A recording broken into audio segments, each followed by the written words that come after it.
ये आकाशवाणी है। कोविड-19 विशेष कार्यक्रम के अंतर्गत प्रस्तुत है कोरोना वायरस संक्रमण की वर्तमान स्थिति पर चर्चा, जिसे प्रस्तुत कर रहे हैं आकाशवाणी संवाददाता नवीन सक्सेना। इस कार्यक्रम में आमंत्रित स्वास्थ्य विशेषज्ञ हैं नई दिल्ली के अखिल भारतीय आयुर्विज्ञान संस्थान के डॉक्टर पीयूष रंजन।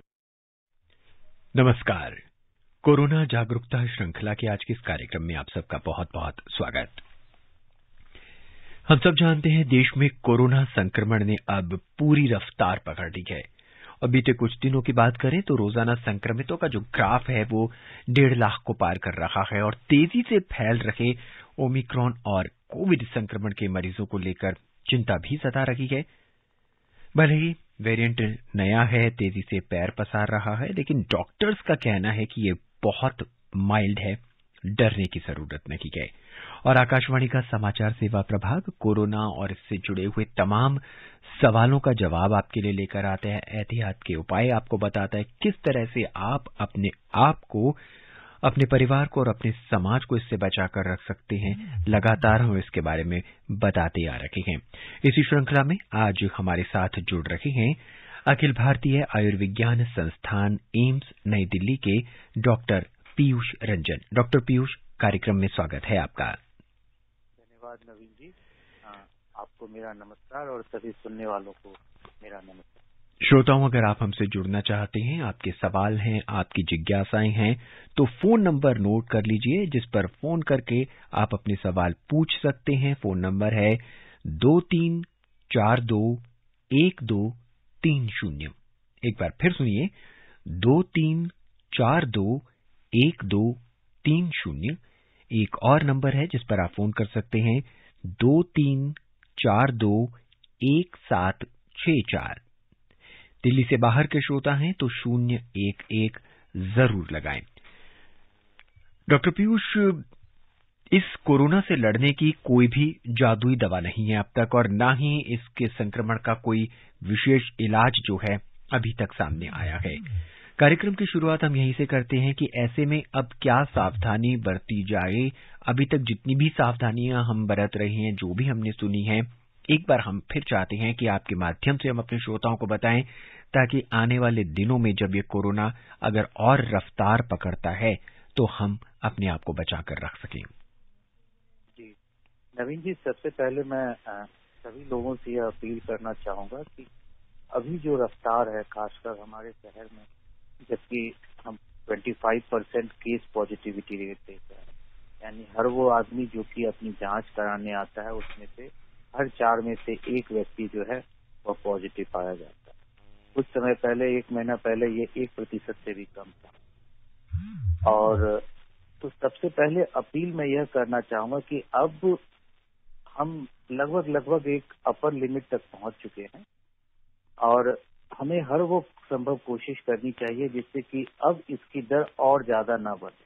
जी, जैसा आपने कार्यक्रम के शुरू में कहा कि ये एक माइल्ड तरह का वेरिएंट है, इसको लेकर डरने की आवश्यकता नहीं है, लेकिन सतर्कता की आवश्यकता इसलिए ज्यादा है क्योंकि अगर संख्या इसी गति से बढ़ती जाए तो हमारी हेल्थ केयर फैसिलिटी वो ओवरवेल्म्ड हो सकती है।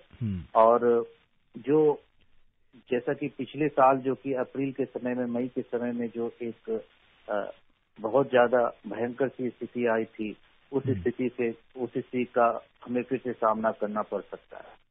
तो जैसा आपने कहा कि हमें इससे बचने के लिए क्या क्या करना चाहिए, तो वही 4 जो मूल मंत्र हैं हमारे। जी, सोशल डिस्टेंसिंग, यानी कि एक दूसरे के बीच में सुरक्षित दूरी का प्रयोग करें, और जहां तक, और इसके लिए जरूरी है कि जहां तक हो सके घर के बाहर अपने आप को निकलने से रोके, जहां बहुत जरूरी हो वहीं जाएं।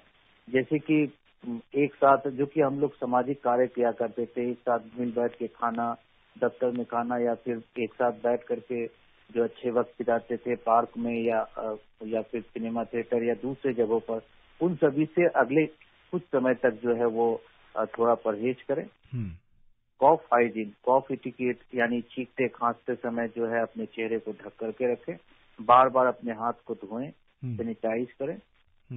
ये सभी वही वो गोल्डन रूल्स हैं जो मास्क को हमेशा पहनना, और न सिर्फ पहनना बल्कि अप्रोप्रिएटली पहनना, ये वो तरीके हैं जिनका की पालन हमें कुछ समय तक करते रहना। जी, डॉक्टर, एम्स अक्सर देखा गया है कि जो लक्षण जिनके होते हैं बहुत मामूली लक्षण होते हैं और हल्के लक्षण वाले जो मरीज होती हैं वो भी अपनी इम्यूनिटी बढ़ाने के चक्कर में और छोटी सी बीमारी को खत्म करने के चक्कर में बहुत भारी भरकम दवाएं लेनी शुरू कर देते हैं कि हम ये भी ले लेते हैं, एंटीबायोटिक्स हैवी ले लेते हैं तो जल्दी ठीक हो जाएगा। यहाँ तक ये मरीज कितने सही हैं? जी, ये बहुत जरूरी आपने सवाल पूछा है। देखिए, अभी के टाइम में जिन्हें कि कोविड अगर हो भी जाता है तो 100 में से 99 लोगों को ये बहुत ही मामूली सिम्टम के साथ होता है, नियरली एसिम्टोमेटिक होता है। जी, ठीक है।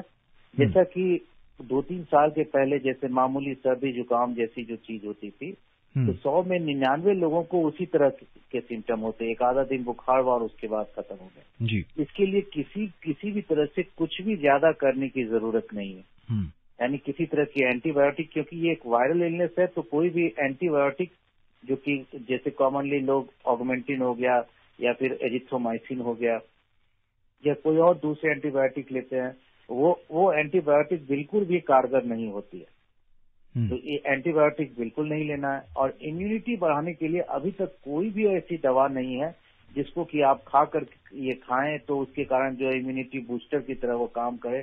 ऐसा बिल्कुल ना करें। तरह तरह के भ्रामक विज्ञापन आते हैं कि यह खा लो, वह खा लो, ऐसे खा लो, वैसे खा लो, इससे इम्यूनिटी बढ़ेगी, कोविड से बचना होगा। ऐसा बिल्कुल भी नहीं है।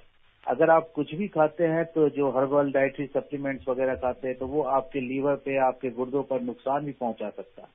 इसलिए सबसे जरूरी बात जो कि प्रिवेंटिव और प्रोटेक्टिव मेजर्स के बाद है वह यह है कि किसी भी अपने आप को सेल्फ मेडिकेशन करने से बचें। ऐसी कोई भी दवाई नहीं है जो कि प्रमाणित रूप से जो है वो आपकी इम्यूनिटी को बढ़ा सके।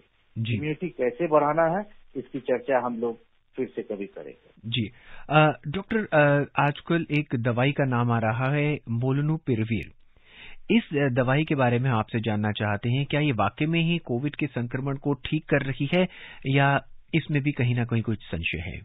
देखिए, अभी ये जैसे पिछली बार रेमडेसिविर का बहुत ज्यादा ये नाम ये सुना गया था, बहुत ज्यादा चर्चे में ये दवाई आई थी जी। और इस बार जो है मोलनुपिरवीर जो है वो एक नई दवा करके ये आई है। जैसा मैंने ये शुरू में बताया कि 100 में से 99 लोग 3-4 दिनों में इस सेल्फ लिमिटेड इलनेस में खुद ब खुद ठीक हो जाते हैं। जी। अब भ्रम की स्थिति कब आती है, जो कि 100 में से 99 लोग खुद ही ठीक होने वाले थे, आप उन्हें कोई भी नई दवा या कोई दूसरी दवा देते हैं और जो कि खुद ब खुद ठीक होने वाला था और सारा क्रेडिट इस दवाई की वजह से हो जाता है। तो यह समझने की बात है कि इस दवाई से अभी तक जो वैज्ञानिक अध्ययन आए हैं उसमें से जो ज्यादातर लोगों पर इसके कोई भी प्रोटेक्टिव या इफेक्टिव जो है वो इफेक्ट को नहीं देखा गया है, नंबर 1।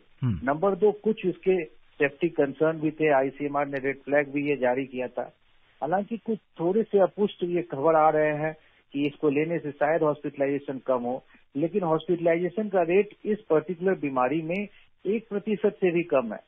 जी। जो पिछली बार जो डेल्टा वेरिएंट आया था उसमें से अगर 100 लोगों को संक्रमण होता था तो उसमें से लगभग 20 लोग ऐसे होते थे जिन्हें कि वो गंभीर सिम्टम्स होते थे, 10 लोग ऐसे थे जिन्हें हॉस्पिटलाइजेशन की आवश्यकता पड़ती थी। इस बार के जो वेरिएंट है उसमें 100 में से 1 से भी कम, 200 में से 1 लोगों को जो है वो सिम्टम ज्यादा होते हैं।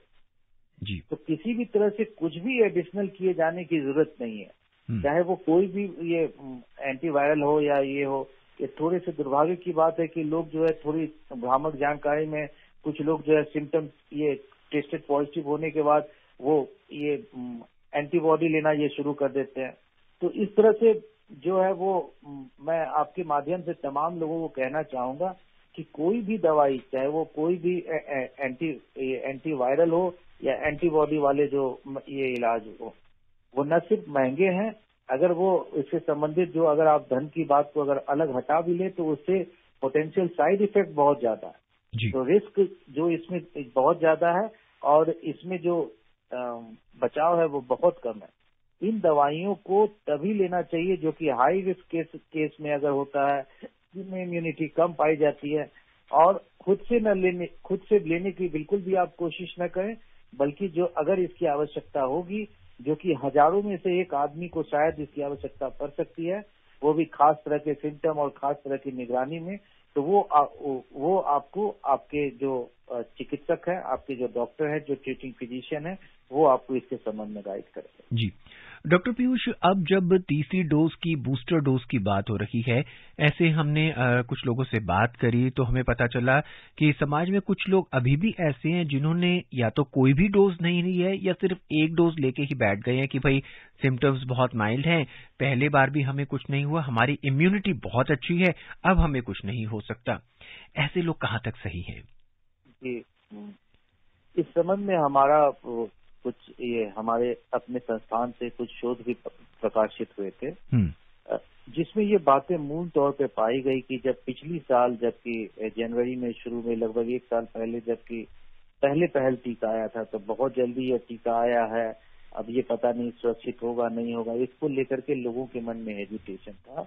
लेकिन बाद में खुद हमारे ही संस्थान में, हमारे अपने ग्रुप में जो रिसर्च वर्क किया, उसमें इस चीज को पाया कि बाद में जो सेकेंड वेव के दौरान जिन लोगों ने वैक्सीनेटेड ले लिया, वैक्सीनेटेड थे, जो फुल्ली वैक्सीनेटेड थे, उनकी संख्या में, उनकी कंपैरिजन में जो लोग वैक्सीनेटेड नहीं थे, तो वैक्सीन लेने की वजह से लगभग 16 गुना उनके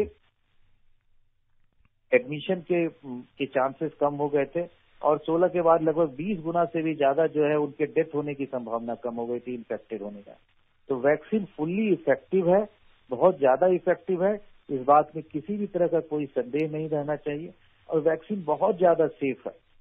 अगर इस बार के वेरिएंट में और लोगों में जो इन्फेक्शन कम पाया गया है, तो उसकी एक बड़ी वजह जो है वो प्रीवियस इन्फेक्शन के कारण आया गया इम्यूनिटी है, नंबर 1, और नंबर 2 जो मास स्केल पर जो वैक्सीनेशन हुआ है, उसकी वजह से जो प्रोटेक्टिव इम्यूनिटी जो हमारे अपने सोसाइटी में, जिसको कि हम लोग एक हर्ड इम्यूनिटी कहते हैं, उसकी वजह से ही वो एक बड़ी वजह है कि इस बार जो है कोविड के वेव में हॉस्पिटलाइजेशन और जो डिजीज जो हुआ है बहुत ही माइल्ड तरह से होने के लिए आया जी। तो अभी के टाइम में अगर आप ये सोचते हैं कि वैक्सीनेशन नहीं लेना चाहिए, मन में किसी भी तरह का संदेह है, तो मेरा आपसे निवेदन होगा कि आप इस संदेह से अपने आप को दूर रखें और जरूर वैक्सीन लें और अपने वैक्सीन के डोज को पूरा करें।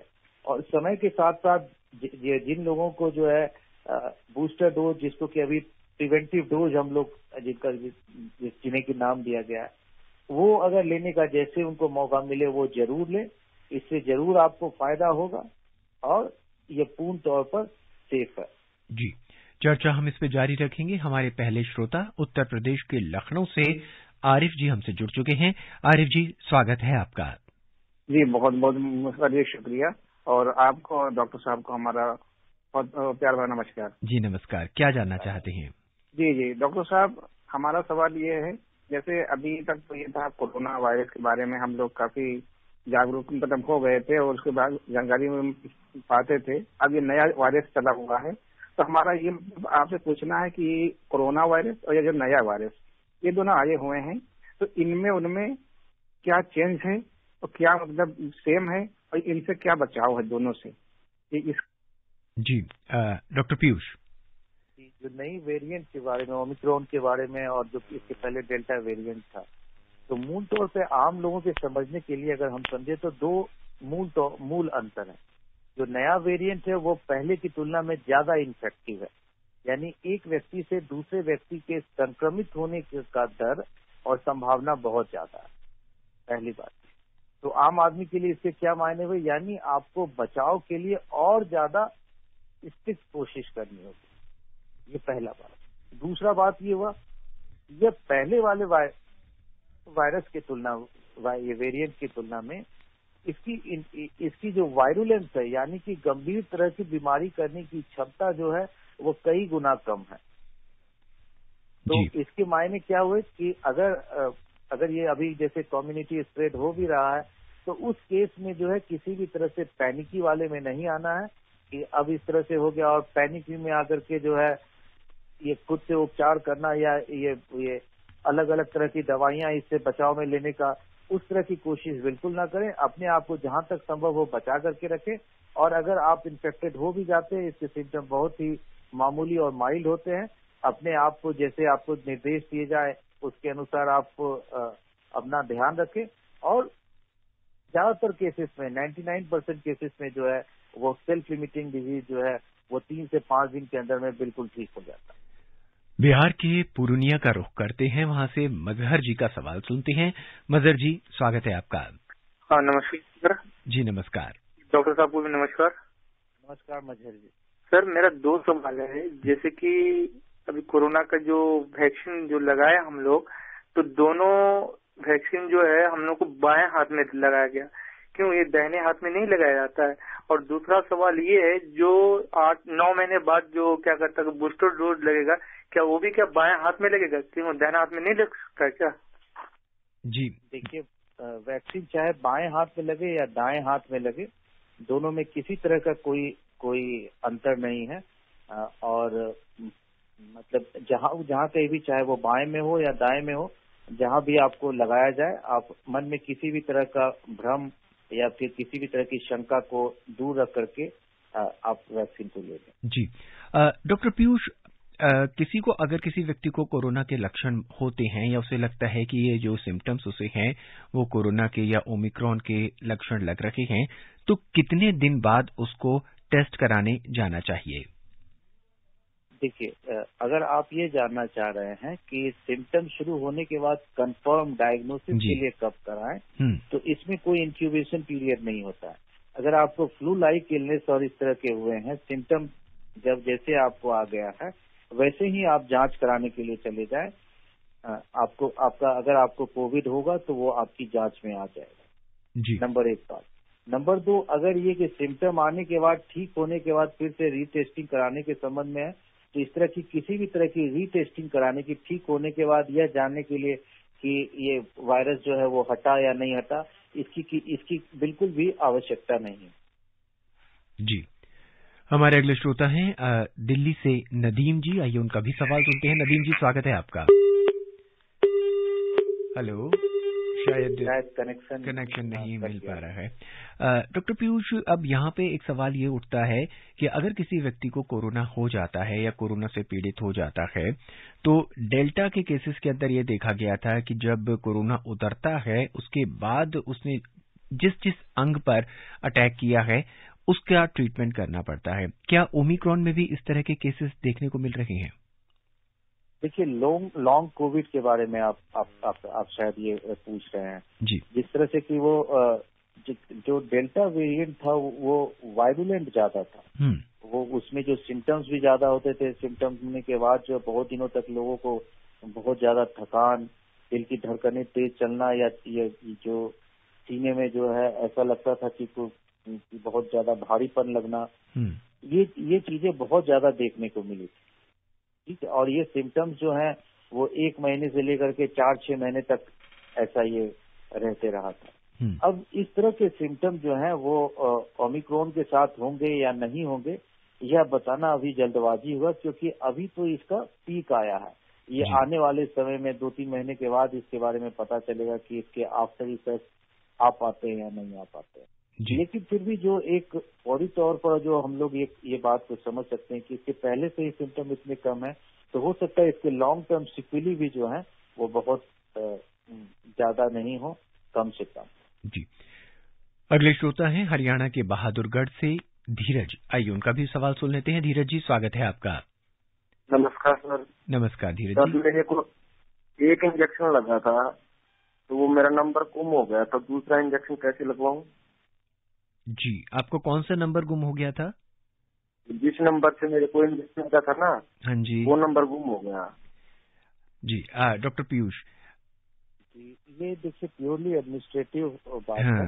इसके संबंध में मैं ये इनको सलाह दे सकता हूँ कि वो जिस स्वास्थ्य केंद्र पर इनको लगाया गया था वो संबंधित अधिकारी के समक्ष जो है अपनी समस्याओं को बताएं। अब वो ही ये देख करके उनको शायद वो कोई जो हल होगा वो बता पाएंगे। इस तरह की छोटे बहुत जो एडमिनिस्ट्रेटिव जो हर्डल्स आते हैं, जो आपके स्थानीय जो चिकित्सक हैं, जो अधिकारी है, सक्षम अधिकारी, वही बता पाएंगे इस बारे में। वो किसी न किसी तरह से आपकी मदद करेंगे। इसके लिए आप अपने केंद्र पर जाएं और वहां पे जो भी अधिकारी बैठे हैं आप उनसे बात करें, वो आपको इसका हल बता पाएंगे कि किस तरह से आप अपनी दूसरी डोज लगवा सकते हैं। आइए अब हरियाणा के जिंद का रुख करते हैं, वहां से राजेंद्र जी का प्रश्न सुनते हैं। राजेंद्र जी, स्वागत है आपका। नवीन जी नमस्कार। जी नमस्कार। नमस्कार। मैं डॉक्टर साहब से ये जानना था नवीन जी, जो हार्ट पेशेंट है वो टीका लगाने में घबराहट पैदा वो करते महसूस करते हैं, कम लगाते हैं, तो इसके बारे में और जानकारी चाहिए थी डॉक्टर साहब से अच्छी। जी, वैक्सीन हेजिटेंसी यानी कि टीकों को लेकर के जो भ्रम की सी स्थिति होती है वो अभी भी देश में दुर्भाग्य है, हमारा दुर्भाग्यपूर्ण रूप से अभी भी यह देखने में आ रही है, हमारे आसपास मौजूद है। मैं इस संबंध में यही आग्रह करूंगा कि लोग जो है वो किसी भी तरह से जो भ्रम की जो भ्रामक जो आपके पास अगर पोस्ट आते हैं या सोशल मीडिया पे किसी भी तरह का अगर जो भ्रामक मैसेजेस आते हैं तो उनको उनसे किसी भी तरह से दिग्भ्रमित ना हो, खुद भी भ्रम से बचें और लोगों को सही जानकारी दे करके आप उन्हें भ्रम की स्थिति में जाने से बचाएं। नंबर 1 बात। नंबर 2, अगर आपको सही जानकारी है, जो लोग इस बात को समझते हैं तो वो अपने आसपास के लोगों को जागृत करें, समझाएं, ताकि वो भी जो है गलत जानकारी से अपने आप को बचाएं। देखिए, टीकाकरण न सिर्फ बचाव में के लिए इम्पोर्टेंट है, बल्कि टीकाकरण के माध्यम से टीकाकरण पूर्ण तौर पर सुरक्षित भी है। इसके लिए ये आवश्यक है कि जो लोग अभी तक टीकाकरण नहीं करवा पाए हैं वो लोग जल्द से जल्द अपना टीकाकरण करवाएं। मुंबई के राहुल जी का प्रश्न सुनते हैं, वो हमसे जुड़ चुके हैं। राहुल जी, स्वागत है आपका, क्या जानना चाहते हैं? मैं ये जानना चाहता हूँ कि अभी ये लगातार सूखी खांसी आ रही है, तो क्या ये ओमिक्रॉन वायरस का सिम्टम से या फिर कुछ अलग है? मुझे इसके बारे में जानना है, प्लीज बताइए। डॉक्टर पीयूष जी, जो लगातार सूखी खांसी का आना जो है वो डेफिनेटली अभी के समय में और खासकर मुंबई में जहाँ पर कि ये ज्यादा फैला हुआ है तो वो ओमिक्रॉन की वजह से हो सकता है। आप जरूर अपना जांच करवा लें, लेकिन जांच करवाने के बाद जो है वो आपके डॉक्टर जो है इस संबंध में आपको सलाह देंगे। सूखी खांसी के लिए वो anti allergic anti tussive medicine जो है वो आप अपने नजदीक के डॉक्टर से पूछ करके आप खा सकते हैं। जी डॉक्टर, कोरोना के मामलों में अक्सर देखा गया है कि अगर किसी व्यक्ति को बहुत ही मामूली से या लक्षण होते हैं तो उसमें घबराहट पैदा हो जाती है कि अब तो मुझे कोरोना हो गया, अब न जाने मेरा क्या होगा। टाइम टू टाइम पे वो अपनी जांच और ज्यादा करने लगते हैं और घबराहट पैदा हो जाती है। ऐसे मरीजों को, ऐसे व्यक्तियों के लिए आप क्या कहेंगे? जैसा मैंने कार्यक्रम के प्रारंभ में भी कहा है, फिर भी मैं फिर से एक बार दोहराता हूँ कि इस बार जो कोविड के इन्फेक्शन हुए हैं वो बहुत ही मामूली हुए हैं। जी 2-3 साल पहले जिस तरह से वो एक फ्लू के सीजन में मौसम में सर्दी खांसी बुखार आके 3-4 दिन में ठीक हो जाता था, ये बिल्कुल उसी तरह से है। तो सिर्फ सतर्क रहें और बिल्कुल भी ना घबराएं। और जिस तरह से एपिडेमियोलॉजिकल कर्व आता है, टेल आता है, हमें लगता है कि ये इस तरह से वो अब सोसाइटी में सभी लोगों में इम्यूनिटी हो आने वाली है और ये करीब करीब एक आखिरी ये स्तर है जहाँ पर कि हम लोग किसी भी तरह के रेस्ट्रिक्शंस को झेल रहे हैं। इसे आप किसी तरह पार कर जाए। देखिए, प्रॉब्लम ये है कि सभी लोगों को इन्फेक्शन होना ही है इम्यूनिटी होने से पहले। अगर हम बचाव करेंगे तो वो थोड़ा सा स्प्रेड हो जाएगा over the period of time. तो over the period of time जिसे कि हम लोग एपिडेमियोलॉजिकल कर्व कहते हैं, तो उसमें कि जो टोटल नंबर ऑफ लोग जिन्हें की होना है वो लगभग कांस्टेंट रहता है। अगर कम समय में होगा तो वो बहुत तेजी से फैलेगा और एक समय ज्यादा लोग बीमार हो जाएंगे। तब यही रहता है कि जो हमारी हेल्थ केयर फैसिलिटीज हैं, अगर जैसे कि अभी 1000 में इन्फेक्टेड लोगों में से एक आदमी को ऑक्सीजन की जरूरत पड़ सकती है। अगर लाखों की संख्या में और बहुत ज्यादा और या उसे भी 10 लाख की संख्या में एक शहर में अगर हो जाए तो ऑक्सीजन के बेड और ये सब जो है वो कम हो जाए, तब उसकी वजह से जो है एक तरह से हाहाकार की सी स्थिति हो सकती है। इसलिए चूंकि ये वायरस बहुत तेजी से फैलता है, इसके लिए ये जरूरी है कि हम लोग बचाव की इसको करें ताकि अचानक से सभी लोगों को ना हो जाए। जैसे आप देखेंगे फर्स्ट वेव में जो हुआ था उसमें से लगभग 4-5 महीने के अंदर में ये केस स्प्रेड में ये रहा, तो उस अनुसार हम लोग सभी लोगों का इलाज भी कर पाए और किसी तरह से कोई दिक्कत भी नहीं हुई। लेकिन सेकेंड वेव जो हुआ था वो बहुत जल्दी बहुत ज्यादा सभी लोगों में हो गया। तो इसके कारण बीच में जो है 1-2 सप्ताह का ऐसा समय आया था जबकि हेल्थ केयर फैसिलिटी बिल्कुल ही चरमरा सी गई थी, लोगों को ऑक्सीजन की कमी और दूसरी जरूरी दवाइयों की कमी हो गई थी। फॉर्चुनेटली इस बार जो है वो वायलेंट कम है, लेकिन हमें ये कोशिश यही करनी है कि हम इसके जो चेन है इसको ब्रेक करते रहें ताकि वो ओवर द पीरियड अचानक से सभी लोग बीमार न पड़ जाए। और जैसा दिल्ली शहर के लिए मुझे लगता है कि अभी जो है जिस तरह से ये बढ़ रहा है 1 महीने के अंदर में ये खत्म हो जाएगा या उससे भी कम समय में खत्म हो सकता है। लेकिन जरूरी ये है कि लोग बच करके रहें, खासकर ऐसे लोग जो कि किसी वजह से टीका नहीं ले पाए हैं या जिन्हें टीका लिए हुए ज्यादा समय हो गया और जिन लोगों में मॉर्बिडिटी है यानी कि डायबिटीज, हाइपरटेंशन या दूसरी और बीमारी है या बुजुर्ग लोग हैं, वो लोग अपने आप को विशेष तौर पर बचा करके रखें। धीरे धीरे ये खत्म हो ही रहा है और ये कुछ सप्ताह भर की ही बात है। जी, हमारे अगले श्रोता हरियाणा के गुरुग्राम से प्रवीण जी हैं। आइए उनका भी जिज्ञासा, उनका भी प्रश्न सुनते हैं। प्रवीण जी, क्या जानना चाहते हैं आप? सर नमस्कार। नमस्कार। सर मेरा रिपोर्ट कोरोना पॉजिटिव है कल से और शुक्रवार को मुझे फीवर था। तो मेरा सवाल ये है कि मैं अपना क्वारंटाइन कब खत्म कर सकता हूँ और दूसरा क्योंकि जो वेरिएंट है उसका कैसे कंफर्म होगा कि कोई टेस्ट उसके लिए हम स्पेशल करवा सकते हैं, ओमिक्रॉन है, डेल्टा है या क्या जरूरत उसकी है या नहीं है? जी, डॉक्टर साहब ये जानना चाहते हैं इनका क्वारंटीन पीरियड कब समाप्त होगा और क्या इन्हें ये जानना जरूरी है कि ये कोरोना का कौन सा वेरिएंट है? जी, सबसे पहले क्वारंटाइन के पीरियड के लिए अगर जिस दिन से आपका सिम्टम आना शुरू हुआ है उस समय से टोटल मिलाकर के 10 दिन, ऐसा कहा जाता है 10 दिन के बाद तक जो है आप अपने नॉर्मल काम में जा सकते हैं। इस बार जो टोटल ड्यूरेशन ऑफ आइसोलेशन है वो स्वास्थ्य कर्मियों के लिए 10 दिन से घटा करके 7 दिन कर दिया गया है क्योंकि ये पहले बार की तुलना में कम जो है वो वायरुलेंट है। नंबर 1 बात। नंबर 2, अगर आप एसिम्टोमेटिक रहते हैं तो जिस दिन आपकी जांच पॉजिटिव आई है उस दिन से गिनती करके 7 से 10 दिन तक आप अपने आप को आइसोलेट रख सकते हैं, पहली बात। दूसरी बात ये कि इस बात के लिए